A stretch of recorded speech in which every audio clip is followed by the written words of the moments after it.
Hi there. Before I tell you my story, let me just say, thank you for listening. This isn't easy for me to share, but I've reached a place in life where silence no longer serves me. If what I'm about to say helps even one person feel seen, then it's worth every word. My name is Sienna, I'm 33 years old, and I'm 7 months pregnant. I live in a quiet neighborhood in Brookhaven with my husband Adrian, who's the only person in my life that's ever made me feel truly safe. Our home isn't extravagant, but it's filled with peace, honesty, and warmth, three things I never experienced in my childhood. Most evenings, I find myself by the window, hands resting on my belly, listening to the stillness of the world outside. It's in those moments that I reflect on everything I've walked away from: my family, their wealth, their pride, their control. I've made peace with my choices, but I would be lying if I said I didn't sometimes feel the sting of what could have been, had things been different. 4 years ago, I cut ties with my parents and my sister. The final break came when I told them I was pregnant. Instead of joy or support, I was met with judgment, sarcasm, and insults. My mother, Erica, said I wasn't ready to be a mother myself. My father, Philip, warned me not to give my child the Williams last name, as if my child were some kind of stain on their legacy. And my sister, Jenna, laughed and asked if I planned on raising the baby in a rented apartment with second-hand furniture. I left their house that day and never looked back. I wasn't supposed to hear from them again. But 2 days ago, my phone rang. It was my mother. I hesitated before answering, the old tension creeping up my spine. Her voice, cold and calculated as ever, carried through the line. "We're hosting a baby shower for you this Saturday at Listener, 8 p.m. sharp. Everything's arranged. Be there." There was no warmth in her voice, just expectation. I didn't respond right away, but something in me knew this wasn't about celebration. It was about control. Again, I agreed to come, not because I wanted their approval, but because it was time to confront everything once and for all. Saturday arrived sooner than I expected. As I stood in front of the mirror adjusting the soft folds of my navy maternity dress, I caught my own reflection and hesitated. I didn't look like the women in my family, no flashy labels, no polished perfection. Just simple, clean, and comfortable. And yet, I felt powerful. My hand instinctively cradled the curve of my belly. I wasn't just going for myself anymore, I was going for him. For Leo. Adrian walked in, adjusting the cuff of his suit jacket. "You sure you want to do this?" he asked gently. His eyes always held so much care, like he could see the weight I carried even when I smiled. I nodded, firm but calm. I need to look them in the eyes one last time. We arrived at Listener just before 8 p.m. The restaurant's golden glow spilled onto the cobblestone path outside, its Art Deco facade glittering with wealth and exclusivity. It wasn't my kind of place, but I knew it well. Adrian had taken me here once, years ago, when it first opened. Back then, it felt intimidating. Tonight, it felt like a stage. Inside, the air smelled of butter, wine, and roses. The maitre d', a polished young man named Tyler, greeted us with a forced smile. "Are you here for the Williams party?" I nodded. His face flickered with unease. "Actually, they've already finished their meal." Confused, I reached for my phone and showed him the message from my mother. She said 8 p.m. Tyler leaned in slightly and lowered his voice. "Their reservation was at 6. I think they changed the time." Of course they did. I should have expected it. With a sigh, I thanked him and followed him toward the private dining room. The moment I stepped in, my stomach turned, not from the baby, but from the atmosphere. The table was cluttered with empty wine glasses, dessert plates, and half-eaten entrees. My mother Erica sat at the head of the table, draped in pearls and wrapped in a white Chanel jacket, sipping her drink like royalty. My father Philip looked awkward, fiddling with his napkin. And my sister Jenna, ever the star of her own show, leaned back in her chair, scrolling through her phone with a smug smirk. "Oh, Sienna, you made it," Erica said with mock surprise. "We were starting to think you weren't coming." I didn't sit down. The message said 8. Jenna looked up and shrugged. "I told her 7. Maybe you read it wrong." I stayed silent. knowing exactly what game they were playing. But this time, I wasn't going to fold. I stood at the edge of the room, taking in the scene like an outsider observing a play. Erica gestured toward a waiter, who brought over a folded bill in a leather booklet and placed it neatly at the center of the table. "Well," she said brightly, "since the guest of honor is finally here, we were just about to take care of the check." I narrowed my eyes. Something didn't feel right. "You've already eaten," I said. "What check?" Erica looked directly at me, her smile sharp as glass. "The baby shower dinner, of course. Custom menu, wine pairings, floral arrangements, it all adds up. But it's your special day, Sienna. Naturally, we assumed you'd cover it." My heart thudded. "Excuse me?" Jenna leaned forward, elbows on the table, her voice dripping with condescension. "Come on, Sienna.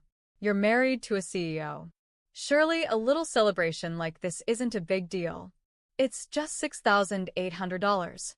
I blinked, stunned. "You planned a baby shower I didn't ask for, purposely changed the time so I'd arrive late, and now you expect me to pay for it." Erica waved her hand. "Don't be dramatic. It's not about the money. It's about respect. This is a Williams family event.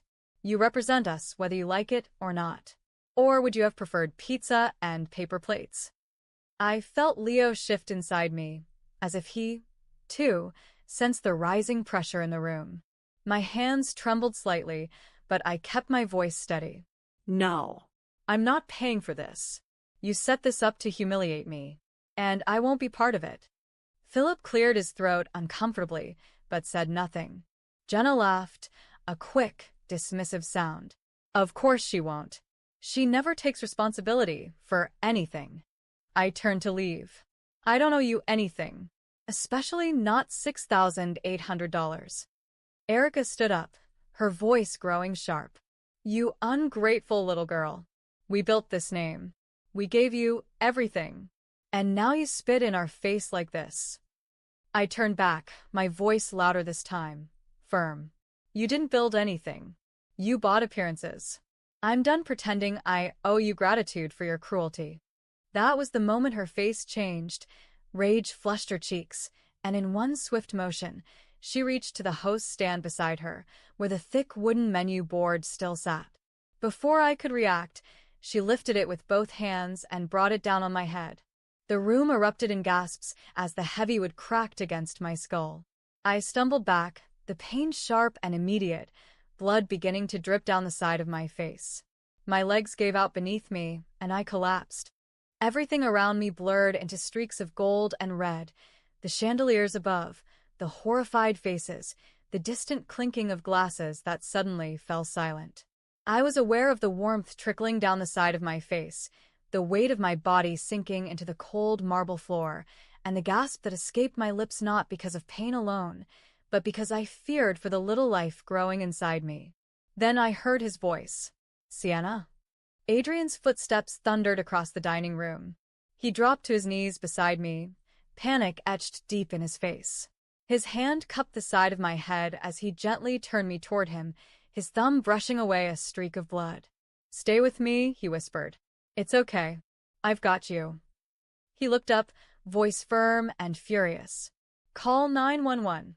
She's pregnant, she's bleeding." The restaurant staff scattered into motion. Tyler, the manager, was already dialing his phone. Several waiters ushered other guests away as the air grew thick with disbelief and fear. Erica stood frozen, the wooden menu board still in her trembling hands. Her eyes darted between me and Adrian, her mouth parted, as if the reality of what she'd just done was only beginning to settle in. Jenna, for once, was speechless. Philip sat pale and motionless, staring down at the wine glass in front of him like it might give him answers. Within minutes, the screech of sirens sliced through the silence outside. Red and blue lights flashed across the restaurant walls as police officers and paramedics rushed in. Adrian gently stepped aside as a medic knelt to examine me, asking questions. Was I dizzy? Could I feel the baby moving? Could I speak? I nodded weakly, whispering, "My head and my baby." The medic reassured me they'd check everything, and they carefully placed a support collar around my neck.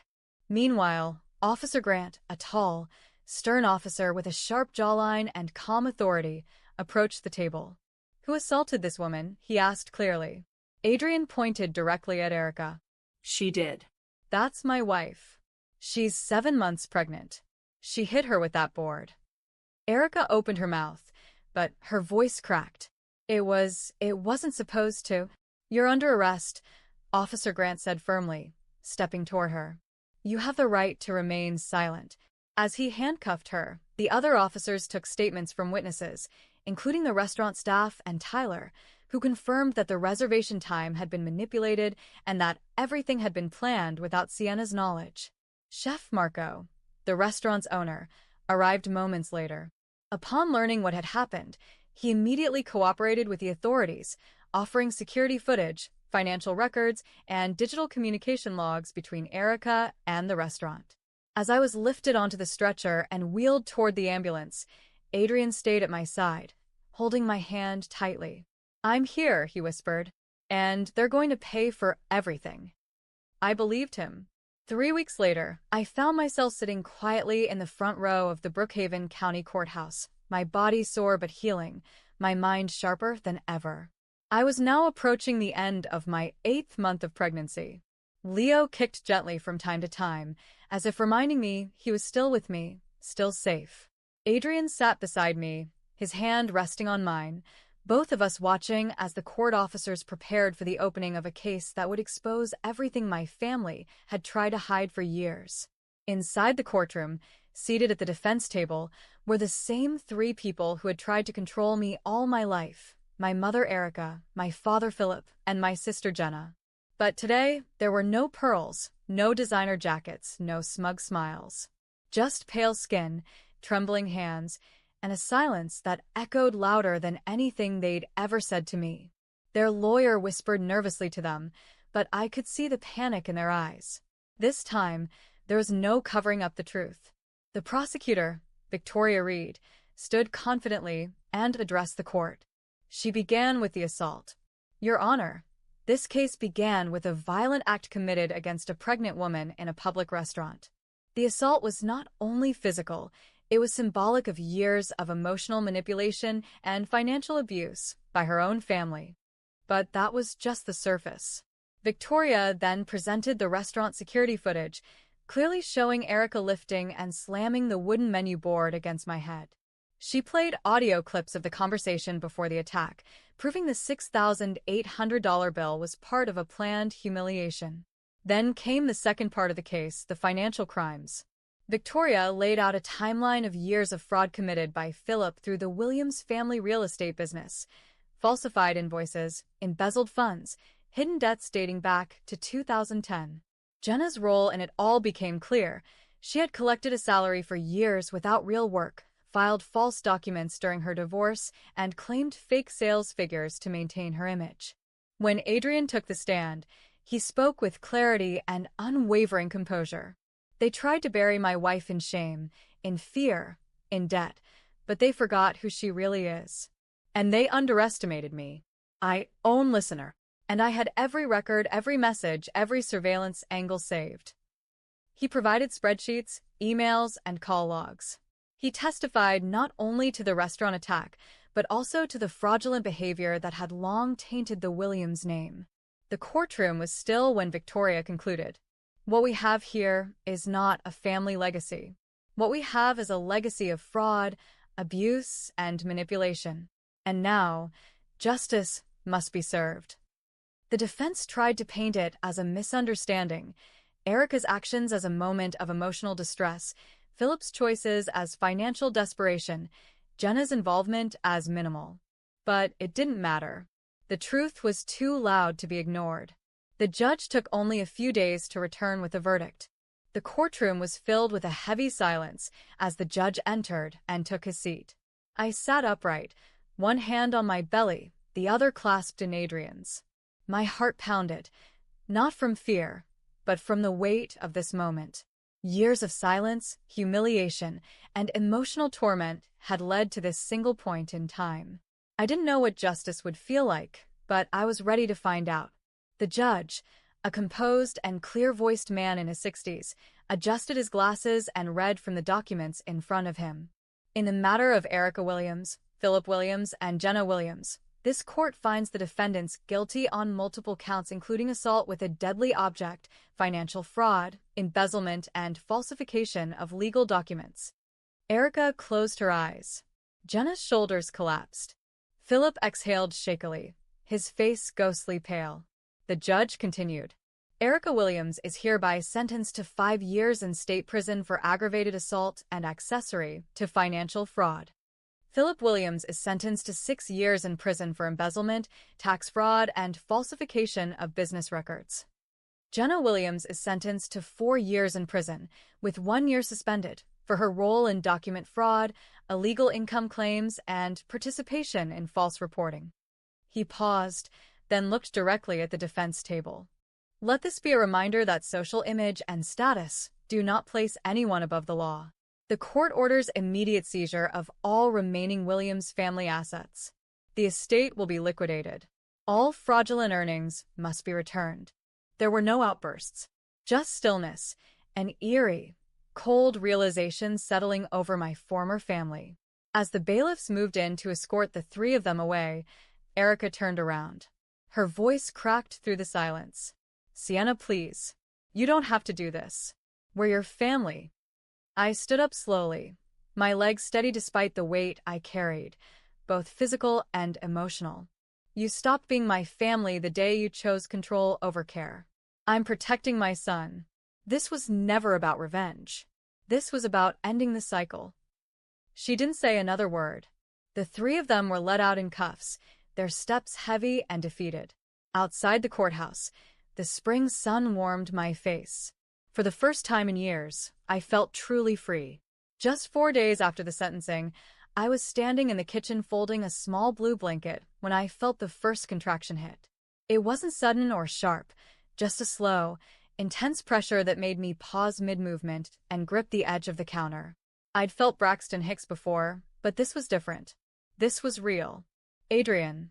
I called calmly, my voice steady but urgent. He appeared almost instantly, eyes wide with alertness. It's time, I whispered, placing his hand over my belly. He didn't ask a single question. We grabbed the hospital bag that had been packed for weeks and headed to the car, his hand never leaving mine the entire drive. At the hospital, everything moved quickly. Nurses moved efficiently, for lines were set, monitors beeped softly.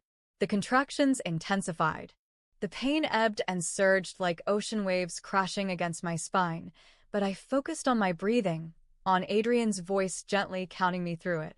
I remembered what Erica had said months ago, that I wasn't ready to be a mother, that I couldn't handle it. She was wrong. 10 hours later, with sweat on my brow and tears in my eyes, I heard the most powerful sound in the world, the first cry of my son. They placed him on my chest, tiny, warm, and perfect.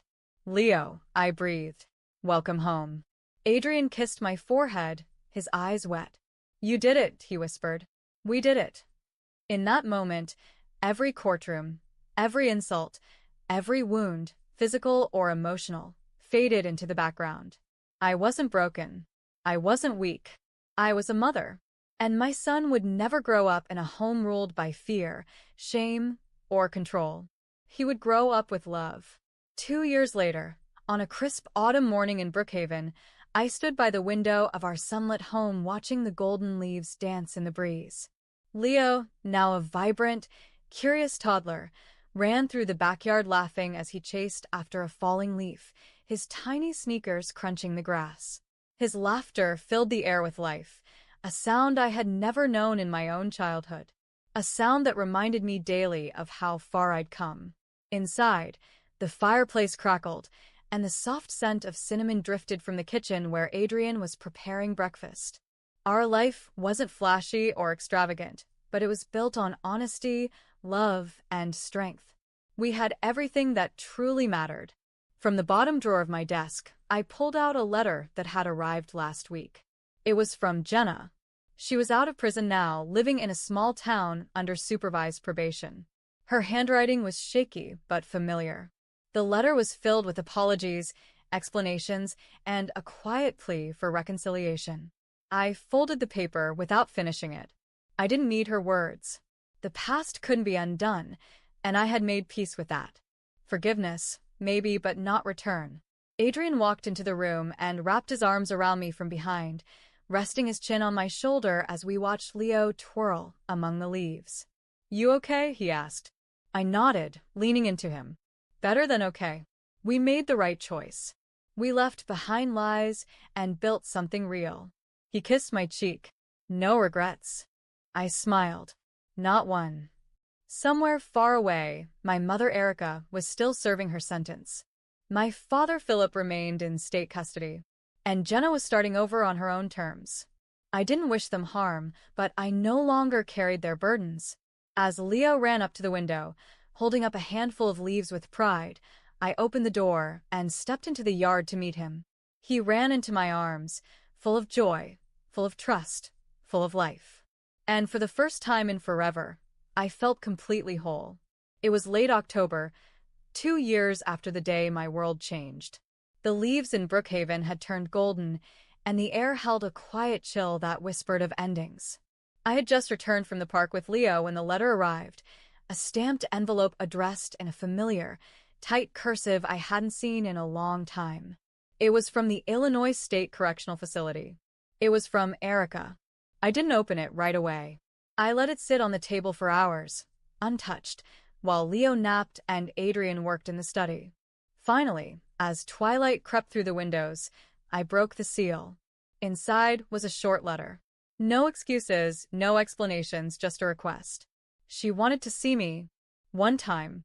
"Please," she had written. "I want to speak to you as your mother, if you'll let me." I didn't answer immediately. But a week later, I found myself sitting in the back seat of a transport vehicle with Adrian beside me, his hand resting on my thigh as we approached the towering stone walls of the prison. I wasn't here for closure, not exactly. I was here to make sure there was nothing left undone, no lingering words or illusions. Inside, the visitation room was sterile and silent, a pale gray space with plastic chairs and reinforced glass. Erica was already seated when I walked in. She looked older, thinner. The elegance she once wore like armor had vanished. Her hair was streaked with gray, her skin pale, lips dry. But her eyes were still sharp. "Sienna," she said, her voice cracking slightly.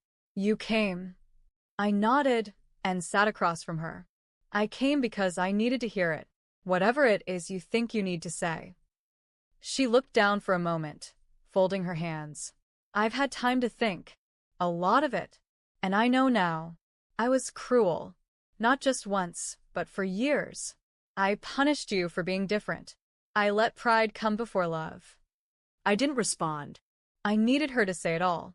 I told myself I was protecting our family's image. But what I was really doing was hiding my own fears, my failure as a mother. "You didn't deserve the things I said. Or what I did at the restaurant. I hate that that's what you'll remember." I leaned forward slowly. "It's not all I remember. I also remember every time you looked at me like I was a stain. Every time you made me feel like love had to be earned by obedience." Tears welled in her eyes. "I'm sorry." I took a deep breath. "I didn't come here to give you forgiveness, Erica. I came here to make peace with the truth. And the truth is I survived you. I built a life without your approval. I raised a child without your judgment hovering over me. And I'm not angry anymore. I just don't need you in my life." Her lips trembled. "Is he healthy?" "Your son. He's perfect," I said, standing up. "And he'll never know this place. Or the woman you used to be." As I turned to leave, she called out, "Do you hate me?" I paused at the door, but didn't turn around. "No." I've simply moved on. And with that, I walked out, feeling lighter than I had in years. In the parking lot, Adrian stood waiting beside the car. I slipped my hand into his, and together, we drove home to the life we'd built from honesty, love, and resilience. The past no longer followed me. It stayed where it belonged, behind bars. If you connected with this story and felt the weight of Sienna's journey, I'd truly appreciate it if you could like the video, share your thoughts in the comments, and subscribe to the channel for more powerful real-life inspired stories like this. Your support helps bring more voices to life, stories of strength, survival, and the quiet victories that matter most. Thank you for being here.